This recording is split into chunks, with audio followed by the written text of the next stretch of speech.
Bonjour à tous, si ça vous convient, on va démarrer. Est-ce qu'il est nécessaire que j'utilise le micro ou on s'en rend à peu près? Oui. Super. Alors, pour me présenter très rapidement, donc moi je suis Thomas Klein, je suis le directeur de l'innovation au sein de la société Actimage. Je vais assez rapidement vous donner un peu de background sur ce qu'on fait chez Actimage pour expliquer un petit peu finalement le raisonnement qui a été mis en œuvre pour arriver au résultat qu'on souhaite atteindre. On va avancer sur une logique de bonjour.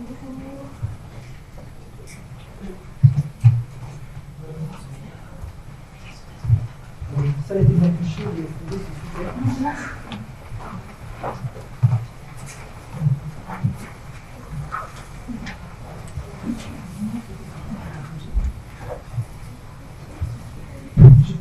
On va donner un petit peu de background pour expliquer un petit peu l'histoire qui a été faite. Donc il y aura une phase de présentation et puis très rapidement, si vous voulez, on va passer en phase de questions-réponses pour pouvoir échanger et que l'échange soit le plus interactif possible.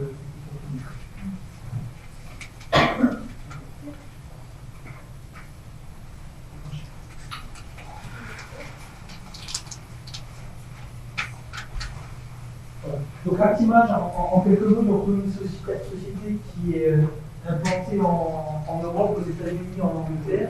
Notre métier à la base, c'est vraiment le numérique, le digital, dit autrement, l'informatique. Donc moi, je suis également le directeur de l'entité de Paris, qui comprend environ 50 ingénieurs, localisés en Alsace, à Luxembourg pour la partie Benelux, en Allemagne, à Kiel et Berlin, à Manchester et à Washington du côté de l'Atlantique. On représente 160 collaborateurs sur l'ensemble du groupe. On est une société de type PME et on a été fondé il y a un tout petit peu moins de 25 ans. Donc, nos savoir-faire, c'est les suivants: innovation, stratégie, technologie, cloud et médias. Je l'indique parce qu'on verra que finalement, pour l'autisme, c'est la combinaison de ces différents savoir-faire. Et je vais vous présenter la partie numérique digitale autour de l'autisme de façon un peu plus générale, les bénéfices que le numérique peut apporter aux personnes présentant des troubles du spectre autistique. Et je vous détaillerai après un retour d'expérience plus terrain de ce que nous avons réalisé avec pour l'autisme. Alors, l'autisme, qu'est-ce que c'est? On va identifier trois symptômes principaux. Communication verbale et non verbale qui peut être altérée, des difficultés à communication et d'échange avec le groupe qui peut finalement restreindre l'interaction sociale. Toute la partie interrestreint et stéréotypée. Bonjour mesdames, venez.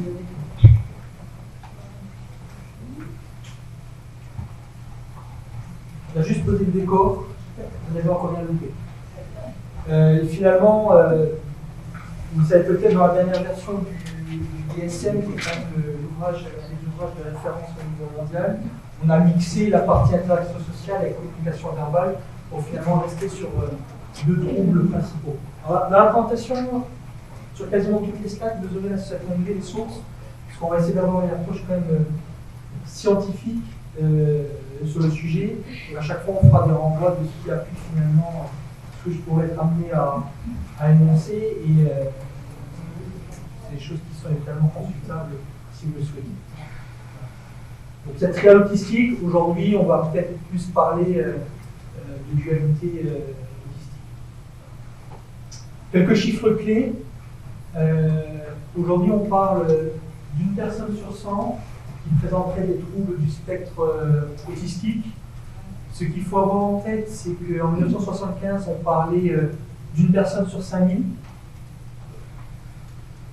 En 2002, on parlait d'une personne sur 150.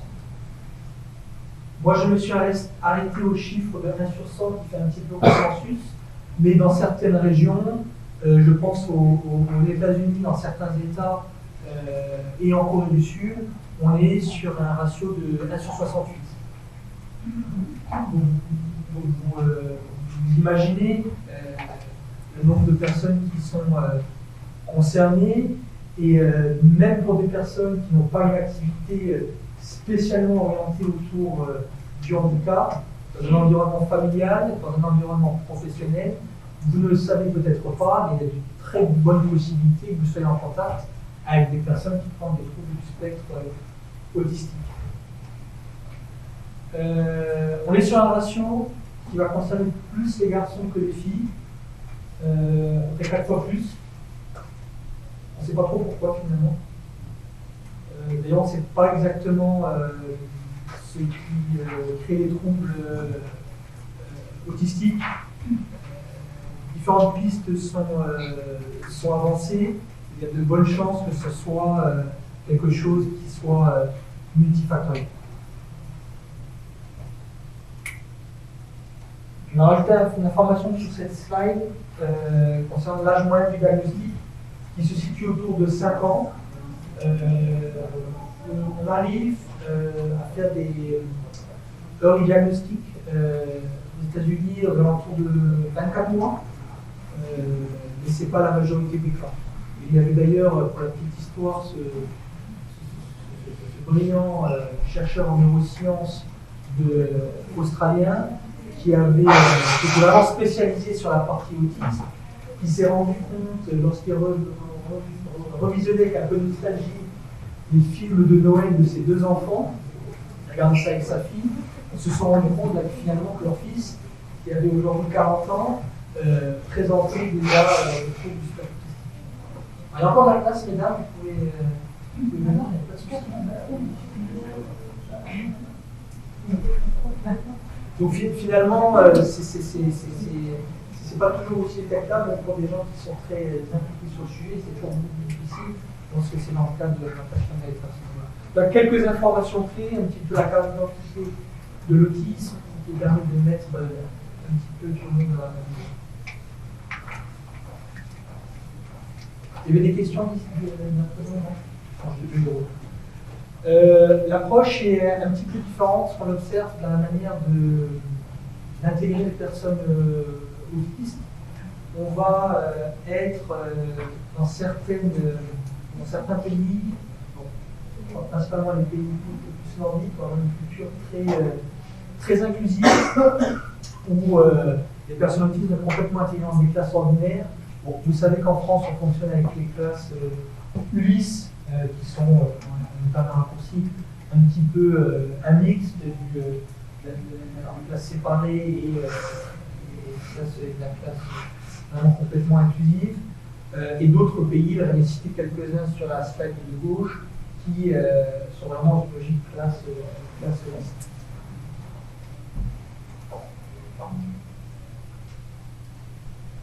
Ça, c'est une extrapolation par rapport à la population européenne. Et je crois que sur la slide d'après, quand je vais enlever le nombre de personnes au niveau mondial qui pourraient attraper les troubles du spectre autistique, avec 7 milliards d'individus sur Terre, vous voyez ce que ça représente avec 1% de la population. Voilà. Ce qu'on se rend compte avec l'autisme, c'est que finalement les traitements médicamenteux sont soit peu efficaces, soit pas du tout efficaces.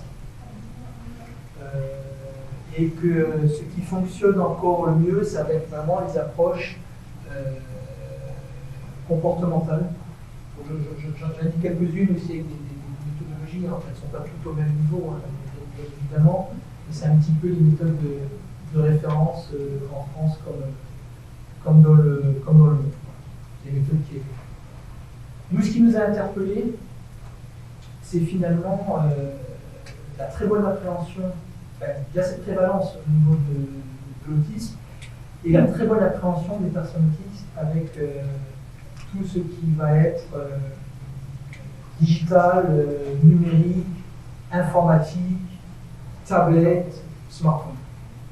Et c'est là qu'on s'est dit, finalement, comment est-ce que nous, avec notre savoir-faire technique et technologique, on pourrait peut-être apporter une solution, des éléments de solution sur le sujet. C'est pour ça qu'on a une approche très orientée R&D dans notre démarche, avec des publications forcément publiques, qui doivent être diffusées de façon la plus large possible, et fournir finalement le fruit de notre travail à la communauté scientifique la plus importante possible.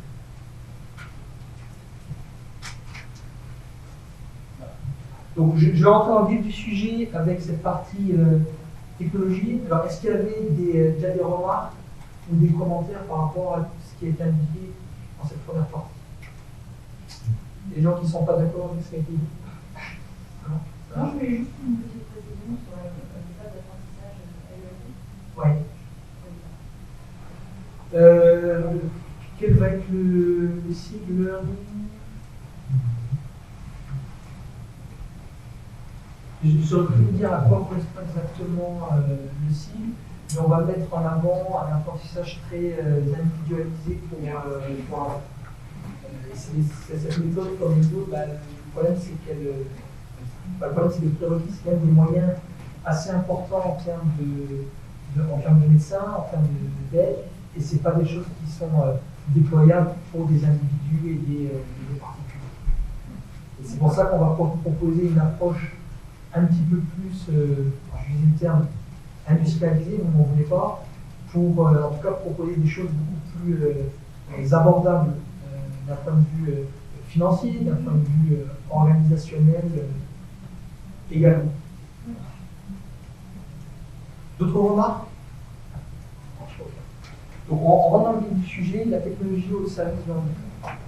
Alors de nombreuses études montrent l'intérêt de nouvelles technologies pour les personnes autistes. Chaque jour, il y a de plus en plus de projets innovants sur cette thématique. Il y a une vraie communauté sur le sujet qui n'est pas forcément très fédérée aujourd'hui, mais en tout cas, moi je vous invite à être un petit peu curieux. Il y a énormément d'initiatives extrêmement intéressantes. Moi, je suis très fan de ce que fait la société auticienne, par exemple. C'est un exemple parmi d'autres. Il y a vraiment beaucoup de choses. J'aime aussi beaucoup l'approche proposée par HELPICTO, HELPICTO, qui se base vraiment sur l'approche PEX pour favoriser la partie communication. Alors, cette affirmation-là, elle se base évidemment sur des choses concrètes, réelles. Je pense notamment à l'approche des travaux de Marshall Goldsmith de 2004, où il présentait finalement toute la bonne appréhension des personnes autistes, et ça a été démontré. Powell l'a fait en 2011 avec Autism Learning, avec des études cliniques, des cas cliniques en double aveugle, où on montrait de façon extrêmement rigoureuse les progrès qui ont été réalisés par des personnes qui ont eu accès à cette technologie et des personnes qui n'avaient pas eu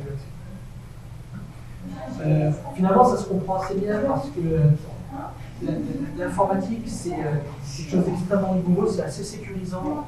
Il n'y a pas de. On a droit à l'erreur, on a droit de se tromper, il n'y a pas de conséquences dans la vie réelle. C'est naturellement monotropique en termes d'approche, et ça permet une situation aussi de par le côté répétitif de la chose. C'est cette répétition qui permet finalement d'avoir une maîtrise et un côté rassurant aussi pour les personnes. Pour peu que le logiciel ne soit pas buggé, pour pas d'erreur dans le développement, si vous appuyez sur le bouton rouge, vous avez toujours la même réaction. Est-ce qu'il y a des personnes dans la salle qui vivent ou travaillent avec des personnes qui ont des troubles du spectre autistique? Vous pouvez lever la main. Est-ce que c'est un constat que vous partagez ou pas du tout? Vous avez rendu compte que vous avez constaté avec les sur les bases de travail sur base tablette ou ordinateur? Dans mon travail, j'utilise pas beaucoup l'informatique numérique. Par contre, les enfants et les adultes autistes que je connais sont souvent très fans, très attirés et vraiment dans certains domaines ciblés, très à l'aise avec tout. Et certains témoignent même s'exprimer là-dessus, sur le nouvel risque de l'automation, d'avoir une action prévisible avec un ordinateur, avec une personne. Et pas du tout, les aspects. Ouais. Il y a une autre chose aussi, c'est aussi la vérité, c'est que on est tous des hommes, on est tous des femmes, et il y a des jours, on va se réveiller, on va être un petit peu, on va avoir un peu moins de patience, on va être un petit peu fatigué. Donc il y a des jeux qui vont être faits avec des personnels soignants, ça peut être des orthophonistes, ça peut être des personnels éducateurs spécialisés en IME. Au bout d'avoir passé 4, 5, 6 heures avec un groupe d'enfants qui peut être bruyant, des fois c'est dur. Moi j'ai que 2 enfants petits, vous savez, après quelques heures, quand il faut les garder, on s'énerve. Alors quand il y a des personnes en nombre, on comprend. Ce qui est bien avec l'informatique, c'est que lui, il n'en a rien à faire, il est strictement autonome. Donc, c'est au bout de 5 ou 6 fois qu'on me pose la question, 6 fois, je répondrai peut-être à mon petit garçon, mais peut-être un soupçon d'agacement dans ma voix. L'informatique, il répondra exactement de façon pareille. Mais on retrouve cette logique d'apprentissage, avec tous les tests pour permettre de travailler sur la reconnaissance de l'expression du visage, qui est vraiment crucial pour les personnes autistes, parce que c'est pas toujours évident. Certains très bien, mais d'autres pas du tout. C'est un sourire, etc. Donc vous montrez 50 fois la même étiquette, si vous ne voyez pas de progrès, ça peut générer une frustration. Pour l'ordinateur, lui, et vous montrez 50 fois la souris, et vous dites non, là c'est bien, souris, la personne elle n'est pas triste, il n'y a pas de souci. Donc ça c'est juste quelques mots-clés de ce qui peut se faire, des initiatives qui existent sur le sujet. Je vais rentrer de façon un peu plus précise sur le volet qui nous concerne, et juste rappeler une notion théorique sur trois mots qu'on va utiliser. Donc la partie réalité virtuelle. Alors, qui connaît la réalité virtuelle des amis? Quasiment tout le monde. Je vais être assez rapide. La réalité virtuelle, c'est typiquement un casque que vous avez qui vous immerge de façon complète et absolue dans un environnement qui peut être ludo-éducatif, et vous perdez tout lien avec le réel. La partie réalité augmentée, qui connaît la main? Un petit peu moins. Alors ça a été, pour être très clair, ça a été extrêmement mis en avant d'un point de vue médiatique par un jeu qui s'appelait Pokémon. Vous pouvez aller chercher des Pokémon. Les gens connaissent. Et finalement, vous avez une superposition sur votre écran de téléphone ou d'iPad pour trouver des objets ou des éléments. Nous, ce qui va nous intéresser, c'est ce qui est au milieu, c'est la partie réalité mixte. Alors ça se présente comme un casque, un petit peu comme la partie réalité virtuelle, sauf que vous avez le lien complet avec le réel. Et se superposent des hologrammes. Ces hologrammes, le plus simple, pour expliquer, vous avez peut-être tous vu Star Wars, c'est quand la princesse Leia, elle apparaît au milieu du vaisseau, comme par magie, c'est exactement ce qu'on a avec la réalité mixte, avec le device qui s'appelle HoloLens. Vous avez la possibilité de voir des choses en 3D, en relief, vous avez la possibilité de vous voir autour de ces éléments et d'interagir avec eux. Ce qui rend une expérience extrêmement enrichissante. Le gros avantage par rapport à la réalité virtuelle, c'est de conserver le lien avec le réel. Et ce lien avec le réel, il est vraiment utile dans une logique de transférabilité. C'est très bien de faire des choses dans cet environnement virtuel. Nous, le but, c'est que ça puisse faire une différence dans la vie de tous les jours, dans le quotidien. Donc, c'est vraiment pour ça que c'est porté notre choix sur ce sujet. Donc, tactile, les éléments tactiles, ce que je disais, on peut interagir avec une interface tangible, ce qu'on peut avoir avec un tableau de bord, par exemple, sur le sujet. Apprendre en faisant, exploration gestuelle active, comprendre, compréhension de structures complexes. Je pense que ça le fera. Vous êtes tous OK pour l'instant? Est-ce que je dois préciser quelque chose? Il y avait des remarques? Vous n'étiez pas d'accord? Bon, on va entrer dessus, je vais vous présenter la solution Otis. Alors, c'est un mini-film qui dure 1 minute 30. juste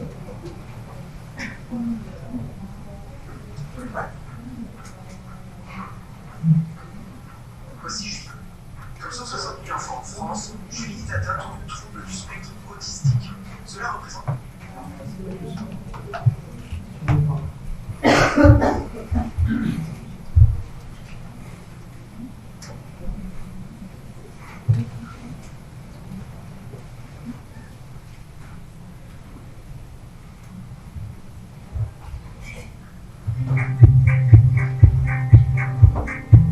Voici Julie. Comme 160 000 enfants en France, Julie est atteinte de troubles du spectre autistique. Cela représente une naissance sur 100. En France, 75% des enfants autistes ne suivent pas une scolarité classique. Julie est donc prise en charge dans un centre spécialisé. Julie est encadrée par un soignant et une éducatrice qui essaie de lui apprendre à mieux vivre avec son handicap. Pour les autistes, la communication est difficile car ils ne maîtrisent pas les codes sociaux. L'autonomie ne s'acquiert pas aisément non plus. Les jeunes autistes ont souvent besoin d'être épaulés. Ils sont très sensibles aux stimulants et facilement submergés dans le monde qui les entoure. Pour améliorer ses compétences sociales, rien de mieux que de s'entraîner. Mais se confronter à des situations réelles peut être dangereux. Et puis, la compréhension du monde d'un autiste n'est pas la même que celle de Monsieur Tout-le-Monde. C'est pourquoi nous avons eu l'idée de créer Holotisme, un ensemble d'applications en réalité mixte. Nous utilisons des lunettes HoloLens, développées par Microsoft. La réalité mixte combine les avantages de la réalité augmentée et de la réalité virtuelle. Elle produit des hologrammes réalistes avec lesquels il est facile d'interagir. On peut ainsi créer des scénarios sociaux et des environnements très élaborés. Les HoloLens ont de nombreux avantages. Elles sont légères, autonomes et sans fil. Nous développons des applications en dialogue étroit avec des chercheurs et des spécialistes qui s'occupent des enfants au quotidien. En progressant à travers les niveaux, Julie pourra améliorer ses compétences sociales. Une plateforme de suivi sera également accessible pour que les éducateurs puissent évaluer les progrès des enfants. Grâce aux nombreux capteurs des lunettes, nous allons recueillir beaucoup de données qui permettront sans doute de faire progresser la recherche. Prenons un exemple concret. Pour aller à l'école, Julie a besoin de savoir traverser la rue. Grâce à notre application en réalité mixte, Julie va s'arrêter au passage piéton. Elle va identifier le feu tricolore et traverser au vert. Peu à peu, elle apprendra à aller à l'école toute seule. Tout cela dans un environnement parfaitement maîtrisé et sécurisé. Notre conviction est que les compétences que Julie aura acquises avec la réalité mixte seront transférables au monde réel. Elle pourra se rendre au supermarché, acheter du pain à la boulangerie et beaucoup d'autres choses. Au final, nous pensons qu'avec Holotisme, Julie pourra s'intégrer plus facilement à la société.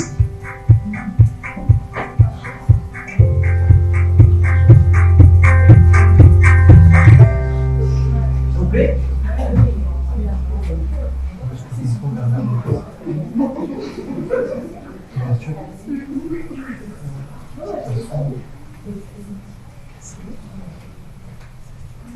Alors, vous l'avez compris, ce qui est présenté dans cette vidéo, on va travailler sur 3 axes. Le premier axe, celui qui est mis le plus en avant dans le petit dessin animé qu'on vient de voir, ça va être l'axe qui va peut-être plus parler au grand public, c'est vraiment la partie développement des compétences. Par l'entraînement, par les éléments qu'on va présenter, par la possibilité de répétition, par la possibilité aussi d'imitation, la possibilité d'intégrer des avatars virtuels dans le deuxième axe, il va être plus dans une logique d'analyse. Dans le casque HoloLens, il y a énormément de capteurs. Donc, on peut mesurer un déplacement qui est fait droite à gauche, on peut mesurer un mouvement de la tête, et on capte évidemment les données qui sont les résultantes de l'utilisation de l'application.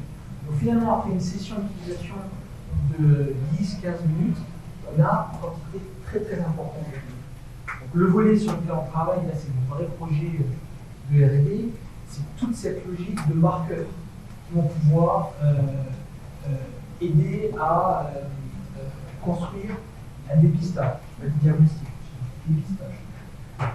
Je vais enregistrer après quelques applications. Et toute la complexité, ça va être de retrouver un pattern, un modèle qui va pouvoir se répéter sur une utilisation pour les personnes neurotypiques ou pour les personnes par rapport à des troubles du spectre autistique.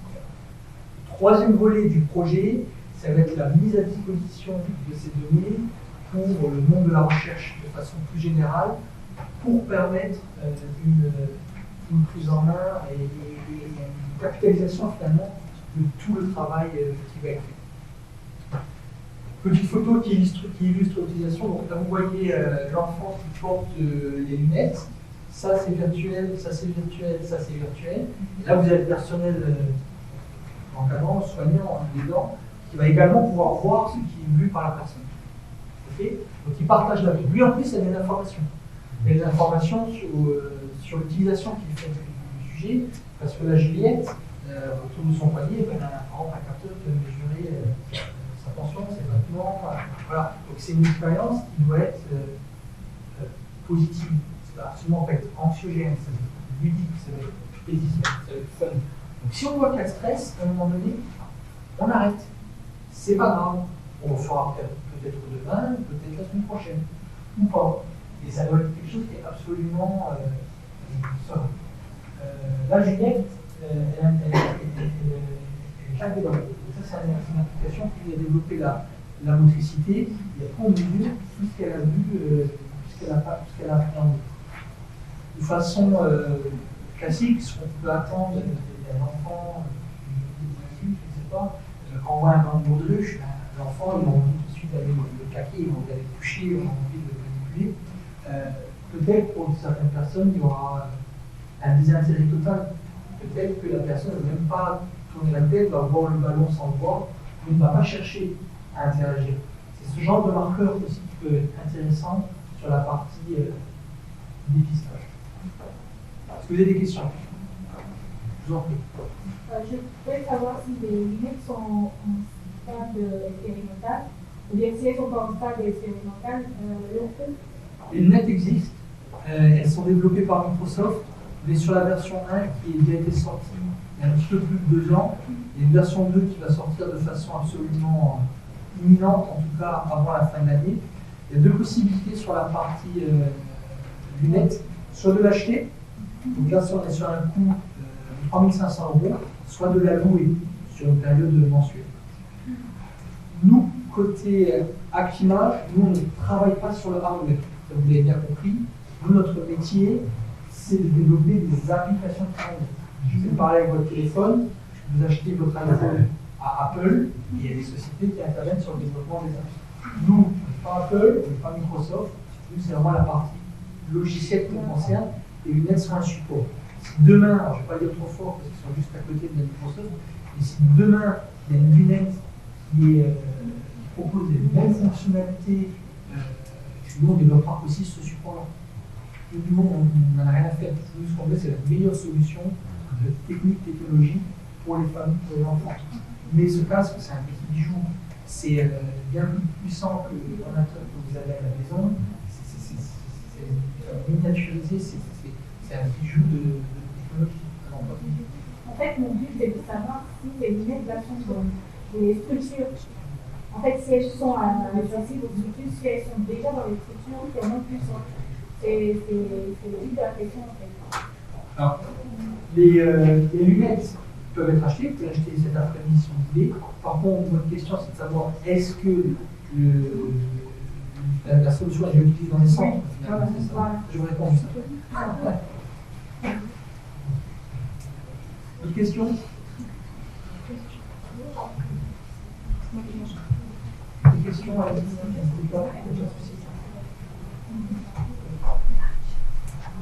donc ça, c'est les éléments de la solution. Vous avez la partie casque HoloLens. Là, vous avez la partie bracelet. Et là, vous avez la partie suivi pour donner des tablettes, des ordinateurs, peu importe le support. Pour vraiment mesurer les suivis de l'appréhension de la personne. Si on reste sur l'exemple de traverser la rue, ce qu'on pourrait avoir, c'est ma Juliette, elle a fait le test sur les vitesses qu'elle s'est fait écraser 10 fois par la voiture virtuelle. Heureusement, virtuelle. C'est tout l'intérêt du casque. Le mardi, 8 fois, le mercredi, elle est remontée à 9, et finalement, au bout d'une semaine, elle s'est traversée correctement. Donc, c'est ce genre de suivi qui peuvent être mesurés également. Donc, catalogue d'applications, plateforme de suivi d'analyse, objet connecté, ça je vais expliquer à quoi ça servait, et la partie classique. Donc, ça, pour répondre à la question de madame, qui me juste une slide. C'est des tests qui ont été faits dans des IME. Aujourd'hui, la solution logicielle, elle existe. La solution matérielle existe. Elle pourrait être utilisée et déployée. Mais ce qu'on souhaite faire, ce qui est très important pour nous, c'est de démontrer scientifiquement les bénéfices de la solution. Donc là, il y a une étude clinique qui est en finalisation de montage pour pouvoir se baser sur du concret. L'étude clinique aussi, elle va être utilisée pour, j'en parle après, nos amis de l'Institut Pasteur qui travaillent aussi sur le projet pour pouvoir avoir des sujets de publication. Donc la solution, elle n'est pas déployée aujourd'hui en utilisation, production dans les centres. Ça sera après les résultats du test. Donc, on fait aujourd'hui des tests avec des IME, différentes villes, et c'est aussi des IME qui veulent également se rajouter. On est volontiers pour les rajouter à la cohorte de test, sachant que pour les IME qui sont intéressés, il y a des budgets de test qui sont concédés pour toute la partie participation. Donc là, c'est quelques tests que l'on a fait. Ça, sur la photo là, c'est Michel. Je vais vous raconter l'histoire, elle pourrait presque être romancée, elle pourrait pas être sympathique, mais c'est vrai de vrai, parce que j'étais là, et j'ai vu de les yeux. Michel, elle a un problème. Elle a un problème, c'est lorsqu'elle marche, elle ne lève jamais la tête, elle regarde toujours ses pieds. Ce qui fait des accidents, quand ils sortent en ville, ils ont toujours peur. Toujours des têtes qui doivent marcher dans l'air parce qu'elle se prend des autos, elle se prend des portes, etc. Donc on a mis le casque, on l'avait positionné dans la ville de Rome. Elle est exactement en Rome, elle est près de Navone, tout autour d'elle. Et de la bouche des éducateurs qui sont avec elle tous les jours de la semaine et les week-ends, c'est une des rares fois où vous la voyez lever les yeux. Regardez, il y avait le ciel, il y avait les oiseaux, le soleil, il y avait le haut des bâtiments, et c'est une des rares fois où elle vraiment, voilà, elle prenait un peu de recul, et elle savait regarder autre chose que juste ses pieds. Et ça, c'est du vrai de vrai, je l'ai vu. Ça, c'est quelques autres tests qu'on a fait. Et,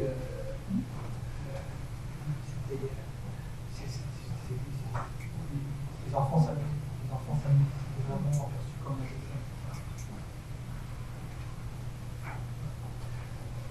Donc, quelques exemples d'applications aujourd'hui. Je vais passer en concret, je vais vous montrer des choses réelles qui sont déjà faites. Et ça, c'est on est reparti du terrain, on est reparti des familles, on est reparti des éducateurs spécialisés. Alors, qu'est-ce qui finalement est difficile pour vous d'apprendre et de faire apprendre aux enfants? Donc, c'est des choses toutes bêtes. C'est fréquenter le public, c'est pour aller au supermarché, pour pouvoir aller acheter du pain, pour pouvoir se brosser les dents, pour pouvoir assister à un rendez-vous chez le dentiste, etc. etc. Donc, on est reparti de ces use cases pour construire une approche. Je vais vous présenter la première application. C'est l'application Pop Balloon. Plutôt qu'un discours, je vais vous mettre une petite musique.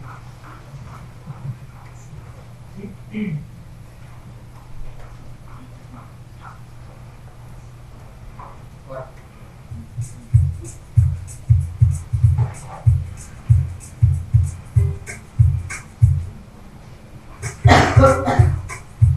Donc ça, c'est ce que voit vraiment la personne qui a des lunettes.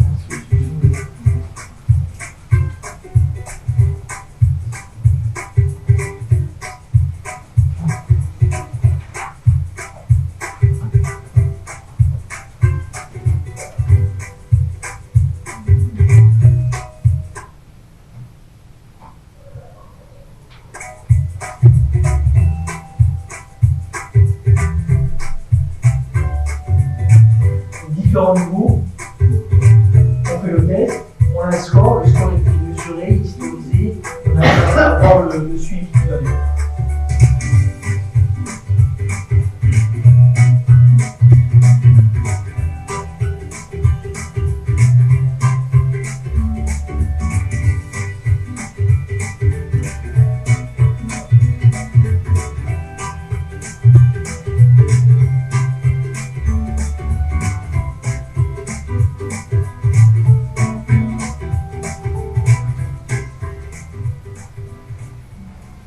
Ça vous plaît? Je vous en montre une autre. de la réalité. Je vous en montre une autre, c'est l'application d'image. Là, on va travailler sur la reconnaissance des images. Là, on va utiliser notamment des algorithmes d'intelligence artificielle pour pouvoir reconnaître en temps réel les expressions du visage. Est-ce que je souris? Est-ce que je suis triste? Est-ce que je suis angoissé? On va pouvoir superposer une information explicite à l'enfant pour qu'il comprenne de quoi il est. De la même façon, tout à mon discours, je vais vous montrer concrètement ceci.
C'est clair?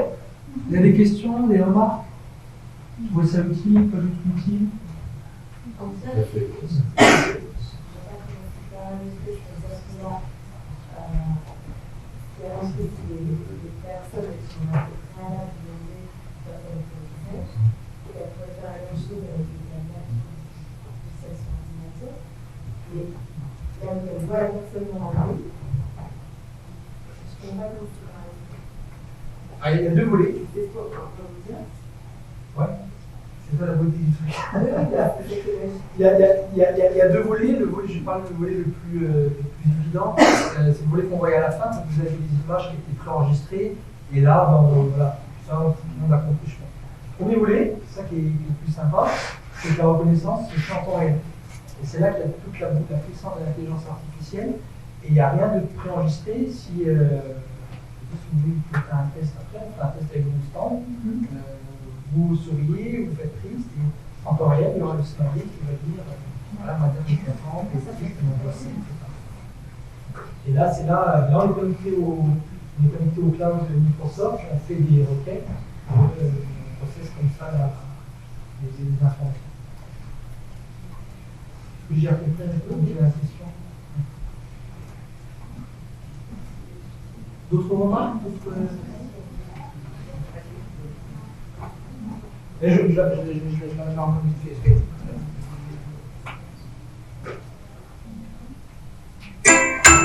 Donc là, c'est l'entraînement, d'accord, hein, c'est facile. C'est là, comme je dis pas, il y a un petit délai,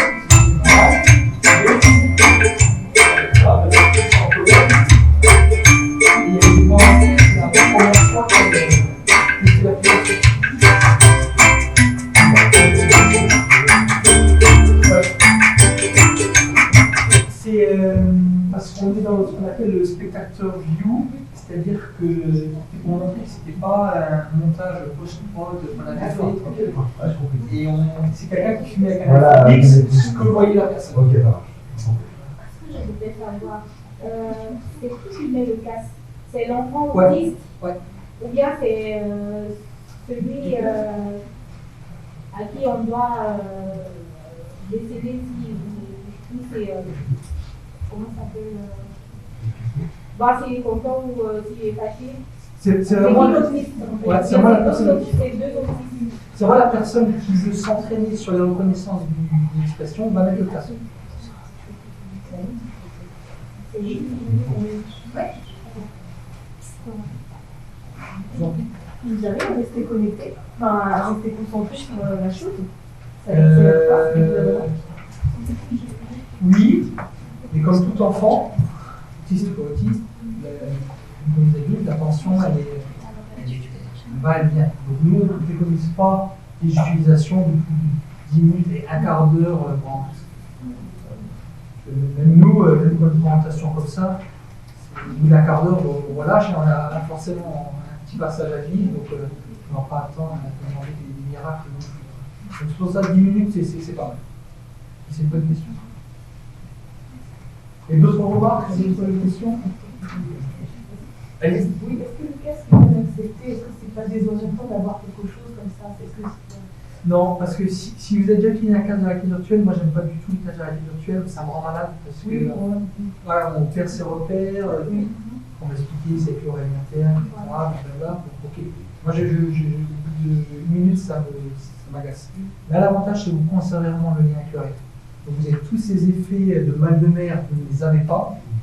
Et vous êtes absolument à l'aise, finalement, dans la production.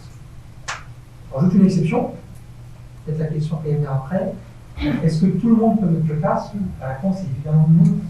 Certains enfants autistes, vous ne pouvez pas les emmener faire de méditation parce qu'ils ne veulent pas porter la bombe sur la tête, vous ne voulez pas une casquette, vous ne veulent pas de lunettes. Donc on n'est pas des magiciens.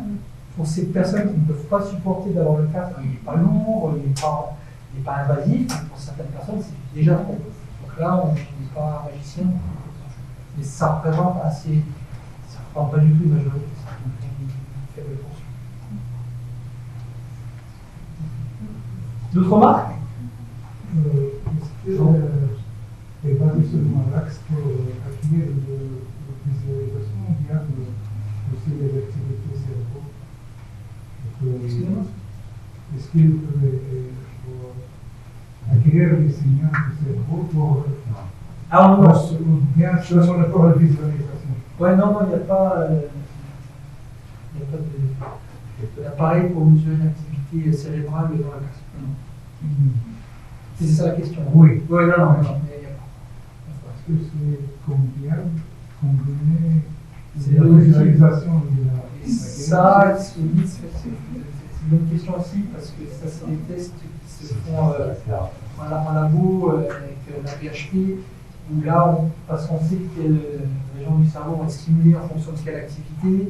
Ça, c'est ce que vous dites, parce que là, on n'est pas du tout dans cette utilisation, grand public. Vous rejoignez les chercheurs de l'Institut Pasteur à votre remarque. C'est tout bon? J'avance? Ça, c'est simplement pour présenter quelques partenaires qui travaillent sur le sujet. Donc, on travaille beaucoup avec le CHU de Nancy, parce qu'on a un partenariat sur la partie intelligence artificielle de NIR. On travaille avec l'IME de Dieu. Alors, je l'ai mis en avant parce que c'est notre partenaire historique, l'IME de Dieu, il y a l'hôpital Saint-Jacques. Et depuis, il y a une dizaine d'IME qui se sont manifestés et avec qui on avance sur le sujet. C'est Guillaume, qui est la tête de pont de l'Institut Pasteur sur le projet, et lui, il est chercheur en neurosciences. Il aurait bien aimé venir aujourd'hui, il y a un empêchement de 20 minutes. Et lui, il est très au fait sur la partie scientifique et neurosciences dans le milieu de l'autisme. C'est le partenaire technologique Microsoft, qui a montré un soutien sur le projet absolument dès ses débuts. Et c'est eux, vous avez compris, qui fournissent le casque HoloLens. Là, c'est nos partenaires qui s'appellent les pôles de compétitivité. Je ne vais pas rentrer dans le détail, c'est parce que c'est un pôle de compétitivité, c'est pas trop l'objet de la présentation d'aujourd'hui. Fondation Orange, qui nous soutient sur le projet et qui travaille à la création et soutient la création d'une application, une nouvelle application. Pop Balloon version 2, beaucoup plus sociale, qui va intégrer un avatar sur lequel nous allons travailler sur l'imitation notamment. Et là, on s'inspire beaucoup des travaux de la professeure Jacqueline Nabel, que vous connaissez probablement, parce qu'elle est la référente santé de la santé autisme, qui a fait beaucoup de choses. Je ne vais pas commencer à détailler son nom. Je vais conclure sur cette partie, sur le volet données, sur le volet data, avec toute la partie stratification en sous-groupe de par les données qui sont présentées. On reste souvent sur ce principe qu'il y a autant d'autistes que de personnes autistes, ce qui fondamentalement est une vérité, chacun est unique. Par contre, si on veut commencer à faire travailler de façon un petit peu plus industrialisé, il faut quand même qu'on arrive à créer des sous-groupes pour pouvoir poser des prises en charge un petit peu plus générales. C'est ce volet qu'on fait là avec Pasteur sur toute cette partie stratification sous-groupe et l'autisme. Alors, rapidement, ça c'est l'architecture technologique très simplifiée de ce qu'est la solution. Détecteur physiologique, ça j'en ai parlé avec la partie électro cardiaque ou stress. Détecteur HoloLens, externe aux HoloLens, la lumière, est-ce que la lumière joue sur la manière dont un enfant va réagir? Pour l'interrogation, je ne sais pas, ça peut dépendre des enfants. La température, le bruit ambiant, on peut mesurer tous ces signaux et dire finalement cette petite fille Juliette, on a fait le test dans différents cas, elle, ce qui l'enlève vraiment, c'est ses lumières trop vives. Apparemment, il n'y avait pas ces lumières vives, et ben, elle savait tout à fait interagir avec les ballons, elle savait tout à faire ça. C'est un critère sur lequel on peut jouer a posteriori. Voilà. La partie data lake, la partie analyse pour ce dépistage et pour la partie compétence. Voilà. Là, c'est vraiment cette logique un peu plus détaillée de cette stratification en sous-groupe et des profils hétérogènes que vous devez ensuite simplifier pour un petit peu regrouper. Donc là, ce qu'on va s'intéresser finalement, ça va être la partie peut-être la plus ambitieuse du projet, au-delà de la partie apprentissage des compétences, ça va être toute la partie analyse de ces données, avec une volonté d'avoir un caractère prédictif. Voilà comment Juliette a fonctionné. Donc ça, c'est ce qu'on appelle les données réelles, parce qu'on sait le mesurer de façon précise, et on sait qu'avec la progression, dans 3 mois, dans 6 mois, dans 1 an, elle sera là en termes de maîtrise et en termes de compétences.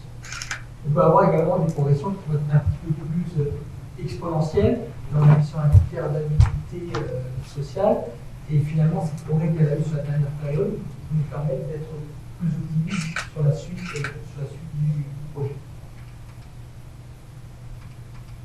Donc le but, c'est de pouvoir mesurer précisément ces progrès, de pouvoir mesurer positivement ces critères d'apprentissage pour arriver tôt possible à une bonne maîtrise des sujets.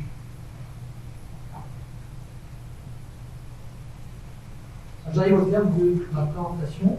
Je vous remercie beaucoup pour votre attention. Si vous avez des questions, je vais répondre avec grand plaisir. Merci. Merci.